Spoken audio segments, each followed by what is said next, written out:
কতদিন বাঁচবেন? 60 বছর, 70 বছর, 75 বছর কিংবা বড় জোর 80 থেকে 90 বছর। এক বছরে 365 দিন, একদিনে 86,400 সেকেন্ড।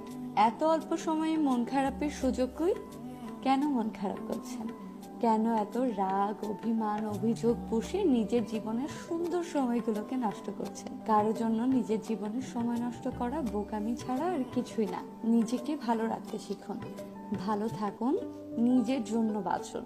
সুযোগ পেলে চাঁদ দেখুন, আকাশ দেখুন, আবার কখনো মনে হলে মাঝে মধ্যে এখানে সেখানে ঘুরে আসুন। মন ভালো করার জন্য প্রকৃতি দেখুন। দিন শেষে যখন নিজের জীবনের হিসাব নিকাশ টানতে যাবেন, তখন দেখবেন অর্জন কিংবা নিজেকে ভালো রাখার কিছুই নেই। কিছুই করেননি, অথচ সময় একেবারে শেষ। সবকিছু ভুলে যান, ভালো থাকুন, ভালো রাখুন। আর মন খুলে প্রিয় মানুষকে বলুন, ভালোবাসি, ভালোবাসি, ভালোবাসি।